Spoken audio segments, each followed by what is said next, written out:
அல்லேலூயா. கர்த்தருடைய பரிசுத்த நாமத்திற்கு மகிமை உண்டாவதாக. இந்த நாளிலும் பரலோக பொக்கிஷம் தியானிக்கக்கூடிய வேத வசனமானது மார்க்கு புஸ்தகத்தினுடைய 14ஆம் அதிகாரத்திலே 61வது வசனம். அவரும் ஒரு உத்தரவும் சொல்லாமல் பேசாதிருந்தார். மறுபடியும் பிரதான ஆசாரியன் அவரை நோக்கி, நீ சோத்தரிக்கப்பட்ட தேவனுடைய குமாரனாகிய கிறிஸ்துதானா என்று கேட்டார்.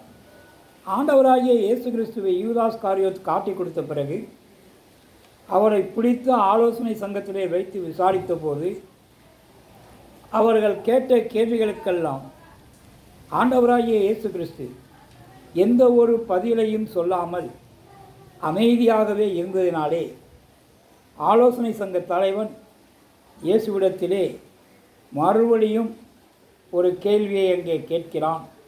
நீ சோஸ்தரிக்கப்பட்ட தேவனுடைய குமாரனாகிய கிறிஸ்துதானா என்ற கேள்வியை கேட்கிறான். ஆண்டவர் இதற்கு என்ன பதில் சொல்லப் போகிறார்?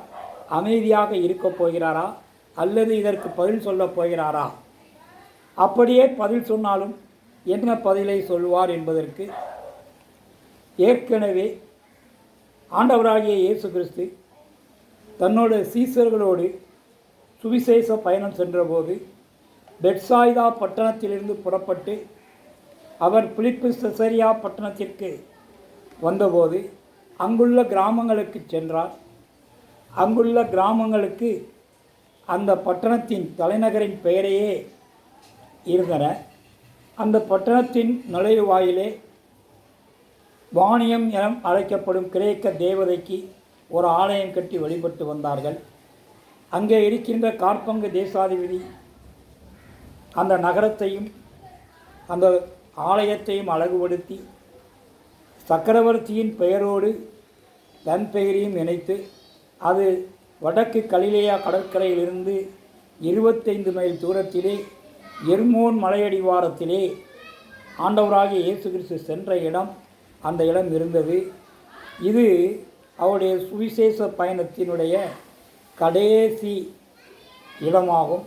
அந்த இடத்திலே வைத்து தன்னுடைய சீசர்களுக்கு தான் யார் என்பதை, அவர் தனக்கு என்ன நேரப் போகிறது என்பதை அங்கே அவர் தெரிவிக்க திட்டமிட்டிருந்தார். தான் மேசியா என்றும் தான் தேவனுடைய குமாரனாகிய கிறிஸ்துதான் என்றும் அவர்களுக்கு சொல்ல விரும்பினார். தான் உங்களில் ஒருவனால் காட்டி கொடுக்கப்படவும் அதனால் நான் அவர்களிடம் ஒப்பு கொடுக்கப்பட்டு கொலை செய்யப்படவும் ஆயினும் நான் 3ஆம் நாள் உயிர் தெழுவேன் என்று சொல்வதை அவர் அந்த இடத்திலே வைத்து சொல்வதற்கு திட்டமிட்டு அவர் அங்கே அழைத்து சென்றார். அப்பொழுது இயேசு கிறிஸ்து தன்னுடைய சீசர்களிடத்திலே ஒரு கேள்வியை கேட்டார். என்னை குறித்து ஜனங்கள் என்ன சொல்கிறார்கள் என்று கேட்டார். அதற்கு அவர்கள் பலர் யோவான் ஸ்நானன் என்று உயிர்த்தெழுந்து வந்திருக்கிறார் என்றும் மற்றும் பலர் பழைய ஏற்பாடு தீர்க்கதரிசிகளான எலியா என்றும் எரேமியா என்றும் உம்மை குறித்து சொல்கிறார்கள் என்று சொன்னார்கள். அதற்கு ஆண்டவராகிய இயேசு கிறிஸ்து அவர்களுக்குள்ளே கேட்ட கேள்வி, நீங்கள் என்னை குறித்து என்ன சொல்லுகிறீர்கள் என்று கேட்டார். இதை மார்க்கு புஸ்தகத்திலே 8ஆம் அதிகாரத்திலே 27 வாசிக்கும்போது, பின்பு இயேசுவும் அவருடைய சீசர்களும் புறப்பட்டு பிலிப்பு செசரியா பட்டணத்தைச் சேர்ந்த கிராமங்களுக்கு போனார்கள். வழியிலே அவர் தம்முடைய சீசர்கள் நோக்கி, ஜனங்கள் என்னை யார் என்று சொல்கிறார்கள் என்று கேட்டார். அதற்கு அவர்கள், சிலர் உம்மை யோவான் ஸ்நானன் என்றும் சிலர் எலியா என்றும் வேறு சிலர் தீர்க்கதரிசிகளில் ஒருவர் என்றும் சொல்லுகிறார்கள் என்றார்கள். அப்பொழுது அவர், நீங்கள் என்னை யார் என்று சொல்கிறீர்கள் என்று கேட்டார். இயேசு பிரதியுத்தரமாக இந்த கேள்வியை சீசர்களை நோக்கி கேட்டார். சீசர்கள் அதற்கு பதிலளித்தார்கள். அதுவும் முந்திரிக்கோட்டை பேதுரு முதன்மையாக ஒரு பதிலை அளித்தார். சீமோன் பேதுரு, நீர் ஜீவனுள்ள தேவனுடைய குமாரனாகிய கிறிஸ்து என்றான். ஆகவே தன்னுடைய சீசர்களுக்கு ஆவிக்குரிய கண்கள் திறக்கப்பட்டு விட்டு என்பதை அவ்விடத்திலே ஆண்டவர் உணர்ந்தார். தன்னை அவர்கள் தேவனுடைய குமாரன் என்று உணர்ந்து கொண்டார்கள். நான் தான் மேசியா என்பதை உணர்ந்து கொண்டார்கள். நான் தான் கிறிஸ்து என்பதை உணர்ந்து கொண்டார்கள் என்பதை தெரிந்து அப்பொழுது சீமோனுக்கு அவர் ஒரு மிகப்பெரிய ஆசீர்வாதத்தை அளித்தார். சீமோனே, நீ பாக்கியவான். மாம்சமும் இரத்தமும் இதை உனக்கு வெளிப்படுத்தவில்லை, பரலோகத்தில் இருக்கிற என் பிதா இதை உனக்கு வெளிப்படுத்தினார். மேலும் நான் உனக்கு சொல்லுகிறேன், நீ பேதுருவாய் இருக்கிறாய். இந்த கல்லின் மேல் என் சபையை கட்டுவேன். பாதாளத்தின் வாசல்கள் அவைகளை மேற்கொள்வதில்லை. பரலோகராஜ்யத்தின் திறவுகளை நான் உனக்கு தருவேன்.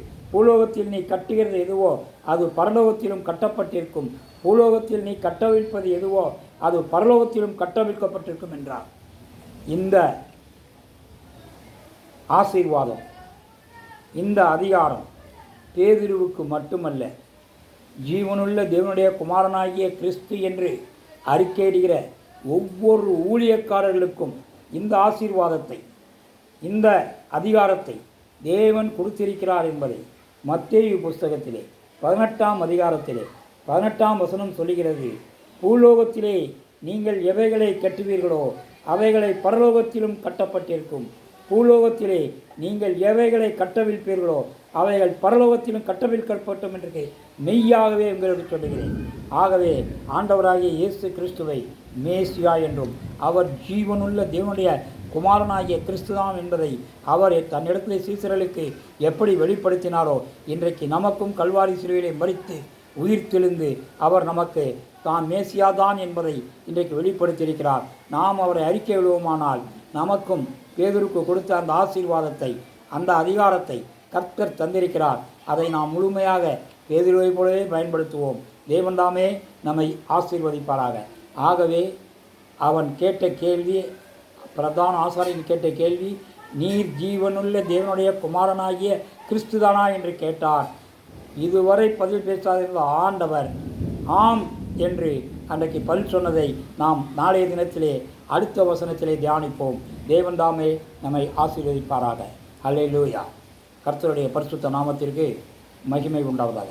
எங்கள் அன்பின் பரலோக பிதாவே, நல்ல ஆண்டவரே, கிருபையும் இரக்கமும் முறுக்கவும் உடையவரே, கர்த்தாவே, உலகத்தின் ஒட்டுமொத்த பாவங்களை தீர்ப்பதற்காகவே தன்னுடைய ஒரே பேரான குமாரனாகிய இயேசு கிறிஸ்துவை பூமிக்கு மனிதனாக அனுப்பின ஜீவனுள்ள தேவன், அந்த ஜீவனுள்ள தேவனுடைய குமாரனை நாங்கள் தேவ குமாரன் என்று அறிக்கையிருக்க விசுவாசிக்க இன்றைக்கு இந்த செய்தியின் மூலம் நீர் அப்படி விசுவாசிக்கும் பட்சத்திலே உனக்குரிய ஆசீர்வாதத்தையும் உனக்குரிய அதிகாரத்தையும் பெற்றுக்கொள்வாய் என்றபடி இந்த நாளிலே ஒரு நல்ல தெய்வ செய்தியை, நல்ல தெய்வ வார்த்தை எங்களுக்கு தந்ததற்காக ஸ்தோத்திரம். உம்முடைய வருகை மட்டும் இப்படியாகவே எங்களை கர்த்தர் நீர் வழிநடத்தி கொடுக்கும்படியாக உம்முடைய கரத்திலே ஒப்புக் கொடுக்கிறோம், தாழ்த்துகிறோம். எல்லா காரியங்களையும் பொறுப்படுத்திக் கொள்ளும், வழி நடத்தும். துதி கனம் மகிமை யாவும் உமக்கு ஒருவருக்கே செலுத்துகிறோம். எங்கள் ஜெபங்கள் ஜீவனுள்ள நல்ல பிதாவே. ஆமென். அல்லேலூயா. ஸ்தோத்திரம்.